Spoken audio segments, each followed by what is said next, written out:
Bonjour, peuple de Dieu. Par la grâce de Dieu, ce matin, nous allons mener une autre réflexion, une autre méditation en rapport avec l'Église à la lumière de certaines vérités bibliques fondamentales qui semblent de plus en plus échapper à notre attention. Et nous prions que le Saint-Esprit, pendant cette méditation, justement, nous éclaire et nous fasse voyager dans les profondeurs de la parole. Nous allons lire dans Matthieu, chapitre 18, le verset 19 plutôt, et je vais lire dans la version du Semeur. J'ajoute que si deux d'entre vous se mettent d'accord ici-bas au sujet d'un problème pour l'exposer à mon Père, il les exaucera. Matthieu, chapitre 18, verset 19. J'ajoute que si deux d'entre vous se mettent d'accord ici-bas au sujet d'un problème, pour l'exposer à mon Père Céleste, il les exaucera. De façon traditionnelle, nous aimons entendre dans ce verset ou dans cette promesse du Seigneur, le fait de se mettre d'accord sur la formulation d'un sujet.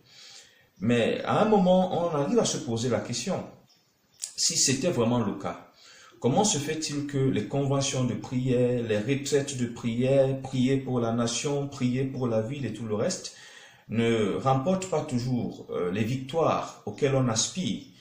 Est-ce la Bible qui est fausse? Est-ce le Seigneur qui aurait menti? Ou tout simplement que c'est nous qui avons mal compris, nous avons mal interprété cette portion de l'Écriture, nous ne sommes peut-être pas dans la dynamique de ce que révèle cette parole. Et nous allons nous rendre compte que, en parcourant certains versets de la Bible et certaines expériences de ceux qui nous ont précédés, nous ferons une découverte. Bon, peut-être pour certains ce ne sera pas une découverte, mais pour d'autres, comme pour nous, dans le cadre du travail que nous faisons depuis quelque temps, c'est une découverte. Pourquoi? Parce qu'on va se rendre compte que l'Église au milieu de laquelle Dieu descend, l'Église, l'Église, parce que l'Église c'est des individus, au milieu de laquelle Dieu descend, c'est une Église qui est unie et dans laquelle l'amour est vrai et sincère. Ça veut dire que pour que deux personnes se mettent ensemble, prient et qu'ils se produisent quelque chose suite à leur prière, il faudrait que ces deux personnes soient une, que ces deux personnes soient unies. Est-ce le cas dans la majorité de nos congrégations aujourd'hui? Il faudrait que dans cette église-là, en fait, les gens parviennent à se regarder au-delà de leurs particularités, de leurs individualités, que chacun réussisse à voir en l'autre Christ et justement agisse envers lui en conséquence. Une église dans laquelle on tient encore compte des individualités, des particularités des uns et des autres n'est pas une église unie et ce n'est pas une église au milieu de laquelle Christ peut aisément descendre, au milieu de laquelle Dieu peut descendre et se manifester.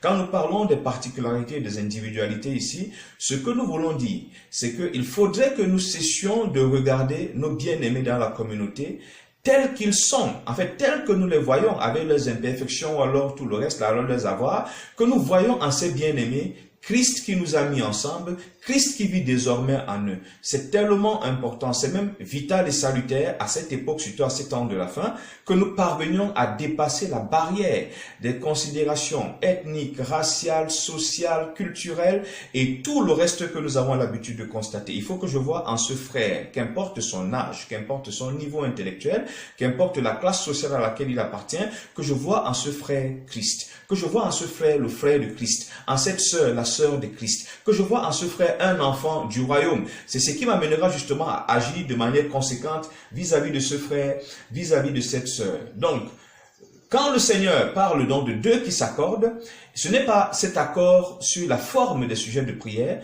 mais c'est justement déjà ces deux personnes qui sont une, qui ont un accord de vie, parce que lorsque ces deux personnes se mettent à prier, Christ ne voit pas, le Père ne voit pas deux personnes, il voit une seule personne, cette personne qui est une autre émanation de lui. Et du coup, justement, nous pouvons être garantis pour ce qui est de l'exaucement. Je vais me référer parce qu'il a fallu que je puisse ordonner mes idées pour pouvoir aborder cela. Nous allons prendre un cas de figure. Nous sommes dans Actes chapitre 4, verset 32. Voilà ce que nous dit la Bible. Et nous allons évoluer parce que nous ne sommes pas des initiateurs de l'Église. Nous avons trouvé que l'Église existait. Nous allons essayer d'apprendre un peu de nos prédécesseurs. Actes chapitre 4, verset 32. La multitude de ceux qui avec lui n'était qu'un cœur et qu'une âme. Nul ne disait que ses biens lui appartiennent en propre, mais tout était commun entre eux. Aujourd'hui, nous ne voulons pas particulièrement mettre un accent sur le matériel, sur les finances, mais sur quelque chose qui va au-delà. Ils étaient, tous ceux qui avaient cru, n'étaient qu'un cœur et qu'une âme. Et nous allons nous rendre compte que il y a un rapport très étroit entre le niveau de communion dans l'Église et le fait que le nombre de croyants augmentait. Certainement, à cause de cette atmosphère-là, il était plus facile pour les gens de découvrir justement que ici, cette personne-ci, il y a quelque chose de divin, il y a quelque chose d'exceptionnel qui existe au milieu de ces personnes. Et justement, ces personnes étaient comme attirées, happées par ce quelque chose qui se dégageait de la communion, de l'amour qui existait entre les frères. On va donc noter aussi que certainement, si les frères, dans Acte 4, 32, étaient d'un même cœur et d'une même âme, c'est parce qu'ils avaient pris en compte les avertissements, les recommandations que le Seigneur leur avait données précédemment. Là, nous sommes dans Jean chapitre 13, à partir du verset 34, des versets 34 à 35. Voilà ce que nous rapporte Jean dans la version du Semeur. Aimez-vous les uns les autres. Oui, comme je vous ai aimé, aimez-vous les uns et les autres. Les uns et les autres. À ceci, tous reconnaîtront que vous êtes mes disciples, à l'amour que vous aurez les uns pour les autres. Nous profitons pour rappeler, parce que je pense que nous l'avons déjà dit dans une précédente vidéo, ce qui nous distingue, ce qui établit que nous sommes disciples de Christ, c'est l'amour manifeste entre nous. Il n'y a rien d'autre qui témoigne que nous sommes de Christ. Parce que justement, Christ, la vie de Christ, c'est l'expression de l'amour. Christ est l'expression de l'amour du Père qui nous envoie son Fils et son Fils justement qui par amour pour le Père, par amour pour les brebis se sacrifie jusqu'au bout. Donc ce qui permettra que quelqu'un soit identifiable à Christ, qu'il soit assimilable à Christ, c'est justement cet amour. Et pour qu'on puisse voir un groupe d'individus et reconnaître qu'ils appartiennent à Christ, qu'ils sont de Dieu, il faudrait justement qu'ils s'aiment. C'est ce lien et Jésus l'a établi de manière claire. À ceci, permettez, à ceci, tous reconnaîtront que vous êtes mes disciples, à l'amour que vous aurez les uns pour les autres. C'est cet amour-là qui va prouver que vous êtes mes disciples. Ce n'est pas parce que vous aurez chassé les serpents, chassé les scorpions, vous aurez chassé les serpents, vous aurez fait ceci. Non, c'est parce que vous aurez eu un amour véritable, manifeste. Et c'est certainement cette recommandation, on va se rendre compte que la communion était si chère aux apôtres, c'était même le fondement de la vie de la première église, la communion, parce que c'est cette règle-là que le Seigneur leur avait donnée. Nous continuons donc dans notre réflexion en attirant notre attention sur ces vérités. Peut-être qu'elles ne sont pas nouvelles, mais ce qui est sûr, elles méritent une attention nouvelle. Et elles méritent que nous y jetions un regard tout frais. L'union entre les croyants, fruit de l'amour qui les habitait, les uns les autres, est certainement la cause d'un certain nombre de choses que nous avons observées. Parce que, par exemple, pour que Paul et Silas, quand ils sont en prison, chantent et que le Seigneur descende, il a fallu certainement que Paul et Silas soient des personnes dont les cœurs sont ouverts, sont unis, dont les esprits sont unis, des personnes au milieu desquelles il n'existe aucune barrière, aucune pensée de séparation, de division, de ségrégation. Il fallait que les deux soient un.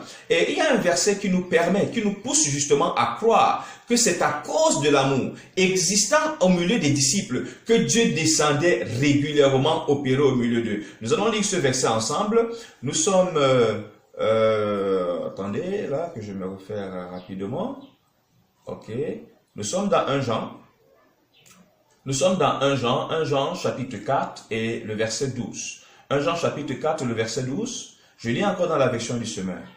Dieu, personne ne l'a jamais vu. Mais si nous nous aimons les uns les autres, Dieu demeure en nous et son amour se manifeste pleinement parmi nous. Si nous nous aimons les uns et les autres, Dieu demeure en nous. Dieu habite en nous. L'amour est justement cet écosystème qui est favorable à la manifestation, à l'expression de la présence de Dieu. Il serait difficile dans une communauté où il y a des guerres, où il y a des rancunes, où il y a des rivalités, où il y a des clans, où il y a des murmures, que Dieu descende. Que cette communauté organise un programme de jeûne, un programme de prière, une nuit de prière, et que Dieu descende et opère de manière profonde. Ça sera difficile parce que Dieu n'est pas divisé. Dieu, ce n'est pas la haine, Dieu n'est pas la rancune, Dieu n'est pas dans la rivalité. Il est important que toutes nos communautés reposent pour fondement principal à leur croissance, à leur développement, l'amour. Que les dirigeants mettent un accent particulier à conduire le peuple dans cette dynamique du parfaitement un. Et revenons justement dans cette expression du parfaitement un. Nous sommes dans Jean chapitre 17, versets 21 à 23. Jean 17, 21 à 23. Je te demande, ça c'est toujours dans la version du Semeur, qu'ils soient tous un, Comme toi, Père, tu es en moi et comme moi, je suis en toi. Qu'il soit un en nous pour que le monde croie que c'est toi qui m'as envoyé. Je leur ai donné la gloire que tu m'as donnée afin qu'ils soient un. Comme toi et moi, nous sommes un. Moi en eux et toi en moi. Qu'ils soient parfaitement un et qu'ainsi le monde puisse reconnaître que c'est toi qui m'as envoyé et que tu les aimes comme tu m'aimes. Nous notons quelque chose de particulier ici. Précédemment, nous avons vu que l'amour prouve que nous sommes les disciples de Christ. Ici, nous voyons Christ qui, justement, dans la dernière prière où il va recommander ses disciples à son Père, qui est en train de nous démontrer que l'amour contribue à attester justement que Christ, qui est l'auteur de cet amour-là, l'artisan de cet amour, a été envoyé par le Père. Donc, l'absence de la manifestation de l'amour au milieu des enfants de Dieu est une façon de contredire le ministère de Jésus, de contredire l'enseignement de Jésus, et c'est très dangereux. Et c'est très dangereux. Il faudrait que nous prenions cela en compte. Donc, il faudrait que nous partions un peu sur cette base-là. Tous les dirigeants, que vous dirigez 2 personnes, 6 personnes, le fondement des relations dans le corps de Christ devrait être l'amour. C'est ça l'exercice, c'est ça l'urgence et le challenge de l'Église de cette fin de temps, que nous revenions justement à cette pratique de l'amour qui nous amène à ne pas voir en l'autre quelqu'un de différent de nous. Si oui, une différence qui va nous amener à plus de patience, à plus de tolérance, mais pas plutôt à nous voir comme étant au-dessus, pas à nous voir, pas de manière à nous pousser à l'isoler, à pouvoir, n'est-ce pas, l'ignorer, non. S'il faut qu'il y ait une différence, ça devrait être pour nous inciter à plus de patience. Oui, il n'a pas la même force que moi, il n'a pas la même grâce que moi, il n'a peut-être pas compris ces choses-là, ça me rend tolérant. Mais sinon, je ne dois pas voir en lui quelqu'un de différent de moi. Je ne dois pas voir en lui quelqu'un de différent de moi. Ce qui fait que quand j'agis envers lui, je dois pouvoir tenir compte que j'agis avec moi, je dois tenir compte que j'agis avec Christ. Je ne vois pas en lui quelqu'un de différent de moi, je ne vois pas en lui quelqu'un de différent de Christ. Si nous ne sommes pas encore parvenus là, il y a lieu de questionner justement notre filiation avec le Père. Il y a lieu. Et nous voulons revenir sur ce verset de Jean que nous étions en train de lire, tantôt. Lorsque vous allez fouiller un peu plus loin, vous allez entendre, Jean nous dit que Dieu, celui qui n'aime pas, n'a jamais connu Dieu. Parce que Dieu est amour. Donc la caractéristique de ceux qui ont eu la révélation de Dieu, de ceux qui ont été pénétrés par Dieu, c'est justement cet amour qu'il manifeste. Amour qui ne manifeste pas par les déclarations. Parce que le même Jean va nous enseigner. N'aimons pas en parole, nous avons évoqué ce sujet dans le précédent vidéo, n'aimons pas en parole seulement, mais aussi en action. Il faut que notre amour soit démonstratif. Il faut qu'il soit expressif à travers des faits. Nous avons besoin d'apprendre à nous aimer. Si dans une église, dans une communauté, les gens ne parviennent pas à s'aimer, à se regarder comme étant en train de voir Christ, comme étant en train de voir une autre excroissance d'eux, comme étant en train de voir une autre partie d'eux, il sera difficile de vivre la gloire de Dieu, de vivre la puissance de Dieu. Il y a un fait qui me marque. J'ai remarqué, nous remarquons dans la Bible que Dieu agit promptement envers des personnes qui sont parfaitement unies. Nous allons observer cela dans Acte 4. Lorsque les apôtres ont été fouettés, qu'ils reviennent retrouver leurs frères, permettez que nous rédigions un peu cette portion de l'écriture. Voilà. Ok, Acte 4, 31. Quand ils vont revenir, ils vont prier.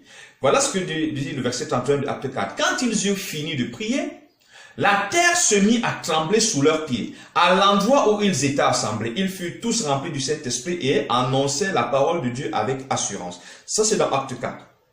Notons que dans Acte 2, lorsque la Pentecôte se produit, les disciples sont dans le même élan. Ils ne sont pas non seulement, ils sont ensemble physiquement, mais ils ne sont pas seulement physiquement ensemble.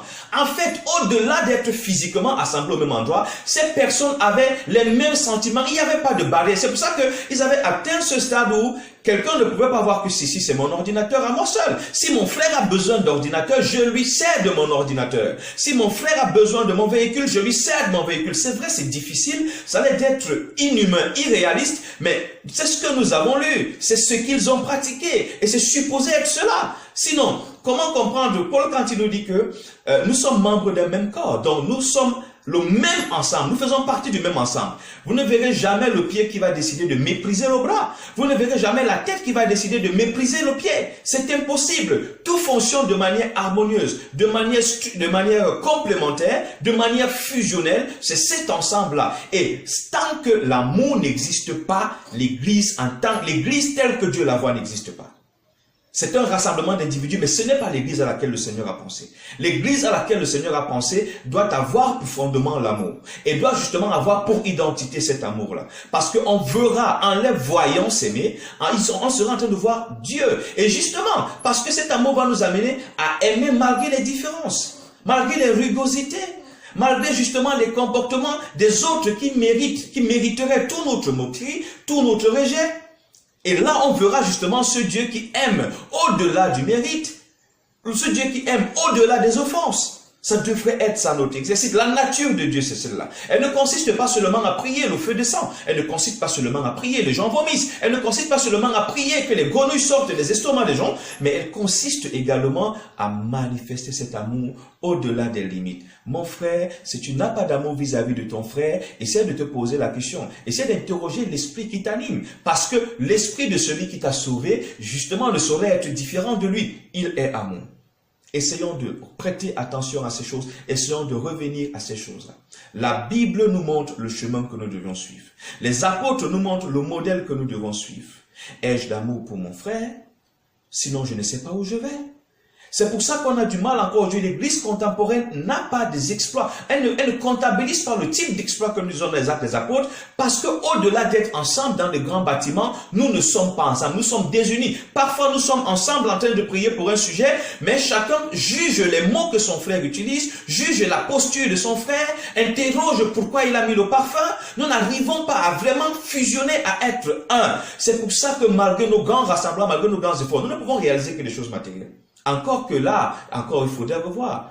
Mais manifester la présence de Dieu. Quand nous prenons l'exemple de Acte 4 que nous avons lu, essayez d'imaginer que dans un pays comme peut-être le nôtre, dans lequel je suis, où les gens décident de se retrouver dans un environnement, ils sont 5000 venant d'horizons différents et ils disent qu'ils vont invoquer Dieu sur leur nation. Comment comprendre qu'ils vont invoquer Dieu sur leur nation? Ils vont multiplier ce genre de programme au fil des années, mais entre-temps, on ne constate pas de changement sur le plan économique, sur le plan politique, sur le plan spirituel, les mêmes tares, les mêmes mots, les mêmes situation continue. Pourtant, il faut rappeler, peut-être il faudrait que nous revenions pour faire comprendre ce que c'est qu'un enfant de Dieu. Parce qu'à titre de rappel, chaque enfant de Dieu est une ambassade du royaume. Ça veut dire que le royaume quitte là où on le connaît. Nous savons qu'il est au ciel. Le royaume vient habiter en cet individu. Ça veut dire que 5000 personnes qui se réunissent ou 500 personnes, et imaginez la concentration de la présence du royaume. Imaginez la charge spirituelle qui devait être dans un tel endroit. Mais si malgré ce rassemblement physique, malgré ces jeunes, on n'arrive pas à obtenir le résultat, là, je n'ai pas eu la liberté d'aller voir un peu le nombre qu'ils étaient dans Acte 4, mais nous voyons que quand ils sont venus, parce que tous n'étaient pas là-bas, tous n'ont pas été menacés, tous n'ont pas été persécutés. Les uns ont été persécutés, ils ont retrouvé les autres. Et quand ils ont parlé et qu'ils se sont unis pour prier, Dieu est descendu. On revoit la même chose avec Paul et Silas. Ils n'ont pas décidé d'invoquer Dieu. Ils étaient en train d'adorer. Le Saint-Esprit est descendu. Nous sommes à une époque où les gens prient encore. Seigneur, descends au milieu de nous, nous confions le culte de ce matin. Une prière totalement insensée quand nous allons lire la Bible. Parce que déjà il est promis, là où 2 ou 3 sont assemblés à mon nom, je suis au milieu d'eux. Nous n'avons pas besoin de l'invoquer. Mais pourquoi avons-nous besoin d'invoquer quelqu'un qui devrait déjà être là du fait de sa nature qui s'exprime en nous? Parce qu'en fait cette nature n'existe pas. Elle n'existe pas. C'est pour ça que nous avons besoin de l'invoquer, de crier comme les prophètes de Baal étaient en train d'invoquer Baal. Donc Élie disait qu'il est certainement allé dormir. Il allait en congé. Bien-aimés, revenons. Laissons un peu les grands sujets que nous abordons, trop savants. Revenons un peu à cela. Pose le regard sur les membres de la communauté. Vous êtes peut-être 10-15. Quand tu les regardes, qu'est-ce que tu vois? Quand tu penses à eux, qu'est-ce que tu penses? Quand tu parles, quand tu leur parles, tu te dis que tu parles à qui? Est-ce que quand tu les regardes, tu vois Christ qui est venu à travers ce frère, à travers cette sœur? Est-ce que quand tu leur parles, tu tiens compte que tu parles à Christ, à une émanation de Christ, à une particule vivante de Christ? Est-ce que tu te rends compte que pendant que tu leur parles, c'est Christ qui t'écoute, et que pendant que tu vas le blesser, c'est Christ, et que cela t'amène à discipliner ta langue, à veiller sur le choix des mots, sur le ton que tu emploies, à te rassurer que ce n'est pas par orgueil, mais que justement l'esprit qui te pousse, l'esprit qui t'anime est celui de Christ. L'amour, c'est la force de l'église primitive. La force de l'église que Christ est venu bâtir. Elle a été bâtie par l'amour.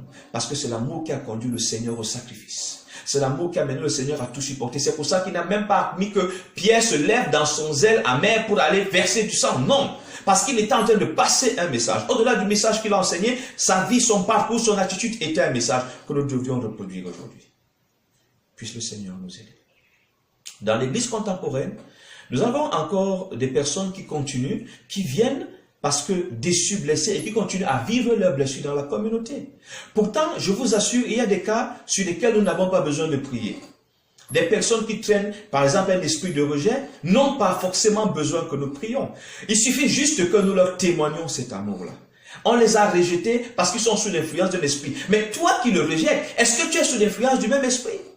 Si toi aussi tu le rejettes, ça veut dire que l'environnement dans lequel cette personne est arrivée n'est pas différent de l'environnement d'où cette personne vient, de sa famille charnelle, de son voisinage, de son milieu professionnel. Ça veut dire que l'esprit qui gouverne ces environnements est le même esprit qui gouverne l'environnement dans lequel cette personne est arrivée et que nous appelons Église. Sinon, dans ce nouvel environnement, dirigé par l'Esprit de Dieu, qui est amour, cette personne devrait ressentir quelque chose de différent, une dynamique différente, un paradigme différent. Cette personne devait vivre une autre réalité. Et cela commence déjà d'office par cet amour que nous lui témoignons, à désarmer, à déconstruire tout ce qui a été bâti dans son mental, tout ce qui a été bâti dans son cœur. La délivrance peut se faire autrement. La délivrance peut se faire juste par l'amour, en aimant quelqu'un. Dans une vidéo de ce couple, nous leur rappelions ce principe, que dans des couples où les oppressions démoniaques sont présentes, ce qui va permettre que ces oppressions soient vaincues, c'est l'amour. Priez, jeûnez comme vous voulez. Mais si l'amour n'a pas la forme, le fond et la consistance qu'il faut, ces oppressions démoniaques vont triompher de ce couple d'une manière ou d'une autre. L'amour. L'amour. Que le Seigneur nous bénisse.